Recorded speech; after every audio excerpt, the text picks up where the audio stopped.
For almost a decade, scientists chased the source of a deadly new virus through China's tallest mountains and most isolated caverns. They finally found it here, in the bats of Shitao Cave. Selama hampir 1 dekade, para ilmuwan mencari sumber virus baru yang mematikan melalui pegunungan tertinggi dan gua-gua paling terpencil di Tiongkok. Mereka akhirnya menemukannya di sini, di dalam kelelawar Gua Shitao.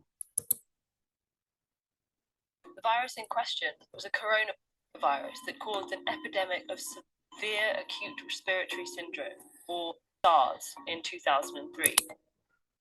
Virus yang dimaksud adalah virus corona, yang menyebabkan wabah sindrom pernafasan akut berat atau SARS pada tahun 2003. Coronaviruses are a group of viruses covered in little protein spikes that look like a crown, or corona in Latin. There are hundreds of known coronaviruses. Virus corona adalah sekelompok virus yang ditutupi oleh tonjolan protein kecil yang menyerupai mahkota atau corona dalam bahasa Latin. Ada ratusan virus corona yang diketahui. 7 of them infect humans and can cause disease. 7 diantaranya menjangkit manusia dan dapat menyebabkan penyakit. Coronavirus SARS-CoV causes SARS, MERS-CoV causes MERS, and SARS-CoV-2 causes the disease COVID-19. Virus corona SARS-CoV menyebabkan SARS, MERS-CoV menyebabkan MERS, dan SARS-CoV-2 menyebabkan penyakit COVID-19. Of the 7 human coronaviruses, 4 cause colds, mild, highly contagious infections of the nose and throat. Dari 7 virus corona pada manusia, 4 menyebabkan pilek, infeksi ringan, dan sangat menular pada hidung dan tenggorokan. 2 infect the lungs and cause much more severe illnesses. 2 menjangkit paru-paru dan menyebabkan penyakit yang jauh lebih parah. The 7th, which causes COVID-19, has features of each. It spreads easily, but can severely impact the lungs. Yang ketujuh, yang menyebabkan COVID-19, memiliki ciri-ciri masing-masing. Virus ini menyebar dengan mudah, tetapi dapat berdampak parah pada paru-paru. When an infected person coughs, droplets containing the virus spray out. The virus can infect a new person when the droplets enter their nose or mouth. Ketika orang yang terjangkit batuk, tetesan yang mengandung virus akan menyembur keluar. Virus ini dapat menjangkit orang baru saat tetesan masuk ke hidung atau mulut mereka. Coronaviruses transmit best in enclosed spaces where people are close together. Virus corona paling mudah menular di ruang tertutup, tempat orang-orang saling berdekatan. Cold weather keeps their delicate casing from drying out, enabling the virus to survive for longer between hosts, while UV exposure from sunlight may damage it. Cuaca dingin membuat lapisan pelindung virus ini tidak mengering, sehingga virus dapat bertahan hidup lebih lama di antara inang, sementara paparan sinar UV dari sinar matahari dapat merusaknya. These seasonal variations matter more for established viruses, but because no one is yet immune to a new virus, it has so many potential hosts that it doesn't need ideal conditions to spread. Variasi musiman ini lebih penting bagi virus yang sudah ada. Namun karena belum ada yang kebal terhadap virus baru, virus tersebut memiliki begitu banyak calon inang sehingga tidak memerlukan kondisi ideal untuk menyebar. In the body, the protein spikes embed in the host cells and fuse with them, enabling the virus to hijack the host cell's machinery to replicate its own genes. Di dalam tubuh, duri protein tertanam di sel inang dan menyatu dengan sel tersebut, sehingga memungkinkan virus membajak mesin sel inang untuk mereplikasi gennya sendiri. Coronaviruses store their genes on RNA. All viruses are either RNA viruses or DNA viruses. RNA viruses tend to be smaller, with fewer genes, meaning they infect many hosts and replicate quickly in those hosts. Virus corona menyimpan gennya pada RNA. Semua virus adalah virus RNA atau virus DNA. Virus RNA cenderung lebih kecil dengan lebih sedikit gen, yang berarti mereka menjangkit banyak inang dan bereplikasi dengan cepat pada inang tersebut. In general, RNA viruses don't have a proofreading mechanism, whereas DNA viruses do. Secara umum, virus RNA tidak memiliki mekanisme pemeriksaan, sedangkan virus DNA memilikinya. So when an RNA virus replicates, it's much more likely to have mistakes called mutations. Many of these mutations are useless or even harmful, but some make the virus better suited for certain environments, like a new host species. Jadi, ketika virus RNA bereplikasi, kemungkinan besar akan terjadi kesalahan yang disebut mutasi. Banyak dari mutasi ini tidak berguna atau bahkan berbahaya, tetapi beberapa membuat virus ini lebih cocok untuk lingkungan tertentu, seperti spesies inang yang baru. Epidemics often occur when a virus jumps from animals to humans. This is true of the RNA viruses that cause the Ebola, Zika, and SARS epidemics, and the COVID-19 pandemic. Wabah sering terjadi saat virus berpindah dari hewan ke manusia. Hal ini berlaku untuk virus RNA yang menyebabkan wabah Ebola, Zika, dan SARS, serta pandemi COVID-19. Once in humans, the virus still mutates, usually not enough to create a new virus, but enough to create variations or strains of the original one. Begitu berada dalam tubuh manusia, virus tersebut masih bermutasi. Biasanya tidak cukup untuk menciptakan virus baru, tetapi cukup untuk menciptakan variasi atau galur dari virus yang asli.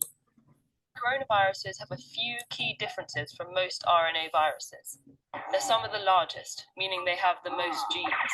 That creates more opportunity for harmful mutations. Virus corona memiliki beberapa perbedaan utama dari kebanyakan virus RNA. Virus ini termasuk yang terbesar. Artinya, virus ini memiliki gen terbanyak. Hal ini menciptakan lebih banyak peluang untuk terjadinya mutasi yang berbahaya. To counteract this risk, coronaviruses have a unique feature, an enzyme that checks for replication errors and corrects mistakes. This makes coronaviruses much more stable, with a slower mutation rate than other RNA viruses. Untuk menanggulangi risiko ini, virus corona memiliki fitur unik, yaitu enzim yang memeriksa kesalahan replikasi dan mengoreksi kesalahan tersebut. Hal ini membuat virus corona jauh lebih stabil dengan tingkat mutasi yang lebih lambat dibandingkan virus RNA lainnya. While this may sound formidable, the slow mutation rate is actually a promising sign when it comes to disarming them. Meskipun hal ini mungkin terdengar sulit, tingkat mutasi yang lambat sebenarnya merupakan tanda yang menjanjikan dalam hal membongkar virus tersebut. After an infection, our immune systems can recognize germs and destroy them more quickly if they infect us again, so they don't make us sick. Setelah terjangkit, sistem imun kita dapat mengenali kuman atau virus dan menghancurkannya lebih cepat jika kuman atau virus tersebut menjangkit kita lagi, sehingga kita tidak sakit. The mutations can make a virus less recognizable to our immune systems and therefore more difficult to fight off. Namun, mutasi dapat membuat virus kurang dikenali oleh sistem imun kita dan karenanya lebih sulit dilawan. They can also make antiviral drugs and vaccines less effective because they're tailored very specifically to a virus. Mutasi juga dapat membuat obat antivirus dan vaksin menjadi kurang efektif karena keduanya dirancang khusus untuk virus. That's why we need a new flu vaccine every year. The influenza virus mutates so quickly that new strains pop up constantly. The slower mutation rate of coronaviruses means our immune systems, drugs, and vaccines might be able to recognize them for longer after infection, and therefore protect us better. Itulah sebabnya kita memerlukan vaksin flu baru setiap tahun. Virus influenza bermutasi begitu cepat sehingga jenis baru terus bermunculan. Sehingga tingkat mutasi virus corona lebih lambat yang berarti sistem kekebalan tubuh, obat-obatan, dan vaksin kita mungkin dapat mengenalinya lebih lama setelah terjangkit. Dan dengan demikian melindungi kita dengan lebih baik. Still, we don't know how long our bodies remain immune to different coronaviruses. There's never been an approved treatment or vaccine for a coronavirus. We haven't focused on treating the ones that cause colds. And though scientists began developing treatments for SARS and MERS, the epidemics ended before those treatments completed clinical trials. As we can Namun, kita tidak tahu berapa lama tubuh kita kebal terhadap berbagai jenis virus corona. Belum pernah ada pengobatan atau vaksin yang disetujui untuk virus corona. Kita belum fokus pada pengobatan virus yang menyebabkan pilek, dan meskipun para ilmuwan mulai mengembangkan pengobatan untuk SARS dan MERS, wabah tersebut berakhir sebelum pengobatan tersebut menyelesaikan uji klinisnya. Continue to encroach on other animals' habitats. Some scientists say a new coronavirus jumping to humans is inevitable. But if we investigate these unknowns, it doesn't have to be devastating. Karena kita terus mengganggu habitat hewan lain, beberapa ilmuwan mengatakan bahwa penularan virus corona baru ke manusia tidak dapat dihindari.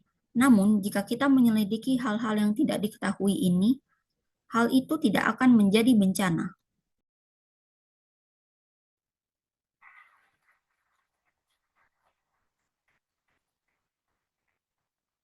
Hi, everyone. Hai semuanya, 2 years ago, my life changed forever. My wife Kelsey and I welcomed our daughter Lila into the world. 2 tahun lalu, hidup saya berubah untuk selamanya. Istri saya, Kelsey, dan saya menyambut putri kami, Lila, ke dunia. Now, becoming a parent is an amazing, amazing experience. Your whole world changes overnight, and all of your priorities change immediately, so fast that it makes it really difficult to process sometimes. Now, you also have to learn a tremendous amount about being a parent, like, for example, how to dress your child. Sekarang, menjadi orang tua adalah pengalaman yang luar biasa. Seluruh dunia Anda berubah dalam semalam, dan semua prioritas Anda berubah dengan sangat cepat. Begitu cepatnya, sehingga terkadang sangat sulit untuk diproses. Sekarang, Anda juga harus belajar banyak hal tentang menjadi orang tua, seperti misalnya cara mendandani anak Anda. This was new to me. This is an actual outfit. I thought this was a good idea. Ini adalah hal baru bagi saya. Ini adalah pakaian sungguhan. Saya pikir ini adalah ide yang bagus. And even Lila knows that it's not a good idea. Dan bahkan Lila tahu bahwa itu bukan ide yang bagus.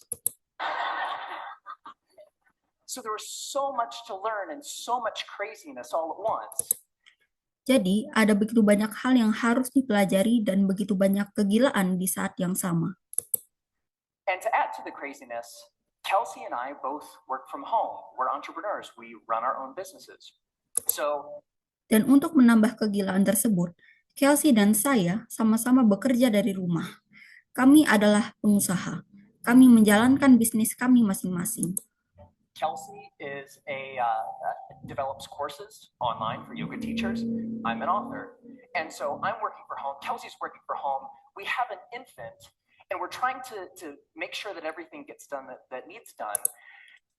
Jadi, Kelsey mengembangkan kursus daring untuk para guru yoga, sementara saya adalah seorang penulis. Jadi, saya dan Kelsey bekerja dari rumah, kami punya bayi, dan kami berusaha memastikan bahwa semua yang perlu diselesaikan dapat diselesaikan. And life is really, really, really busy. Dan hidup ini benar-benar sangat sibuk. And a couple weeks into this amazing experience, when the sleep deprivation really kicked in, like around week 8. Dan beberapa minggu setelah pengalaman yang luar biasa ini, ketika kami benar-benar kurang tidur, di sekitar minggu ke-8, I had this thought, and it was the same thought that parents across the ages internationally, everybody has had this thought, which is, saya punya pemikiran ini, dan ini adalah pemikiran yang dimiliki oleh para orang tua dari segala usia di seluruh dunia. Semua orang punya pemikiran ini, yaitu, I am never going to have free time. ever again. Saya tidak akan pernah punya waktu luang lagi. And somebody said it's true. Yeah, it's not exactly true, but it feels really, really true in that moment. And this was really disconcerting to me, because one of the things that I enjoy more than anything else is learning new things. Dan seseorang berkata, itu benar.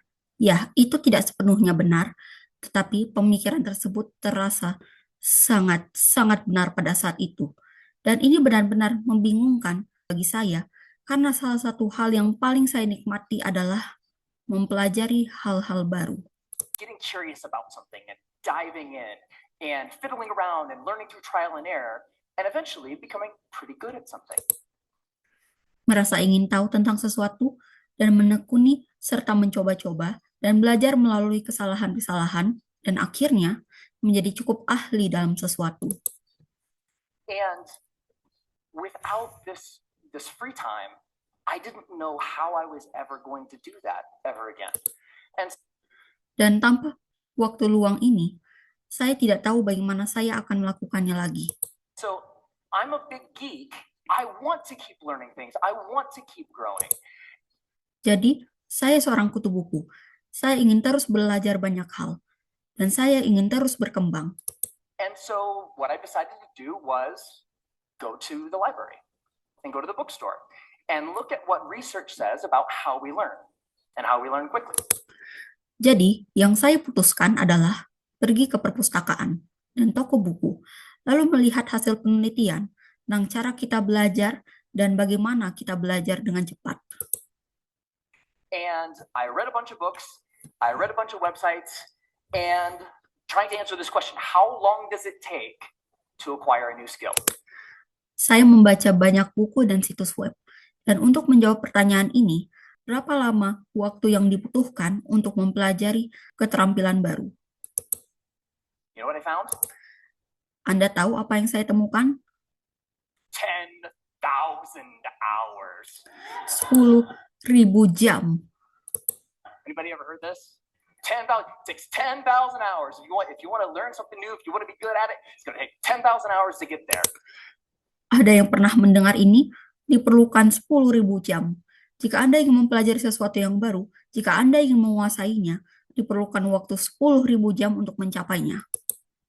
And I read this book after book and website after website, and my mental experience of reading all of this stuff was like, no. Dan saya membaca buku demi buku dan situs web demi situs web. Dan pengalaman mental saya saat membaca semua hal ini adalah seperti, tidak. I don't have time. I don't have 10,000 hours. I am never going to be able to learn anything new ever again. Saya tidak punya waktu. Saya tidak punya 10.000 jam. Saya tidak akan pernah bisa mempelajari hal baru lagi. But that's not true. So 10,000 hours, just to give you a rough order of magnitude, 10,000 hours is a full-time job for 5 years. That's a long time. Namun, itu tidak benar. Jadi, 10.000 jam sebagai gambaran kasar sama halnya dengan bekerja seharian penuh selama 5 tahun. Itu waktu yang lama.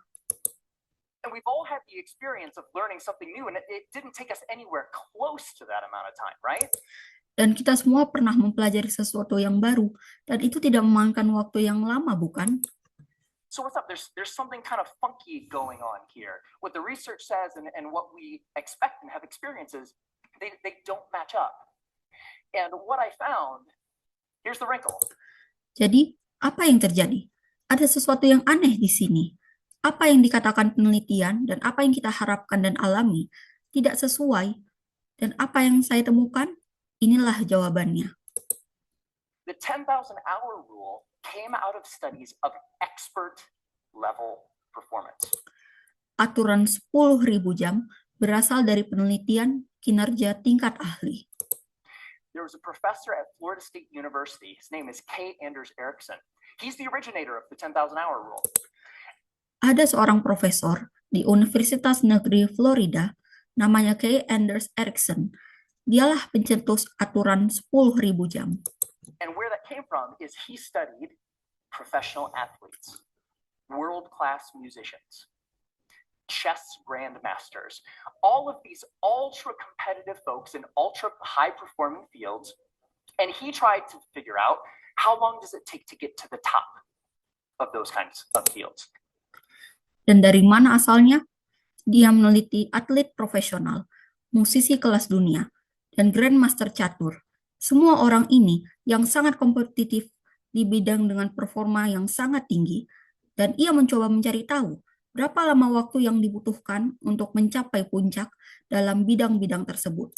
And what he found is the more deliberate practice, the more time that those individuals spent practicing the elements, whatever it is that they do, the more time you spend, the better you get. And the folks at the tippy top of their fields put in around 10,000 hours of practice. Dan yang ia temukan adalah semakin banyak latihan yang dilakukan, semakin banyak waktu yang digunakan orang-orang tersebut untuk melatih kemampuan mereka. Apapun yang mereka lakukan, semakin banyak waktu yang Anda gunakan, semakin mahir Anda. Dan orang-orang yang berada di puncak bidangnya, mereka berlatih sekitar 10.000 jam. Now, we're talking about the game of telephone a little bit earlier. Here's what happened. Nah, tadi kita sudah membahas sedikit tentang permainan telepon. Inilah yang terjadi. An author by the name of Malcolm Gladwell wrote a book in 2007 called Outliers, The Story of Success. Seorang penulis bernama Malcolm Gladwell menulis sebuah buku pada tahun 2007 berjudul Outliers, The Story of Success. And the centerpiece of that book was the 10,000 hour rule. Practice a lot, practice well, and you will do extremely well. You reach the top of your field. Dan inti dari buku itu adalah aturan 10.000 jam. Berlatihlah sebanyak mungkin, berlatihlah dengan baik, dan Anda akan melakukannya dengan sangat baik. Anda akan mencapai puncak di bidang Anda. So, the message, what Dr. Ericsson was actually saying is, it takes 10,000 hours to get to the top of an ultra-competitive field in a very narrow subject. That's what that means. Jadi, intinya, yang sebenarnya dimaksud oleh Dr. Anders Ericsson adalah dibutuhkan 10.000 jam untuk mencapai puncak bidang yang sangat kompetitif dalam subjek yang sangat spesifik. Itulah maksudnya. But here's what happened. Ever since Outliers came out, immediately came out, reached the top of the bestseller list, stayed there for 3 solid months. All of a sudden, the 10,000 hour rule was everywhere. Namun, inilah yang terjadi. Setelah Outliers terbit, langsung terbit, mencapai puncak daftar buku terlaris, bertahan di sana selama 3 bulan penuh, tiba-tiba aturan 10.000 jam ada di mana-mana. And a society-wide game of telephone started to be played. Dan permainan telepon di seluruh masyarakat mulai dimainkan.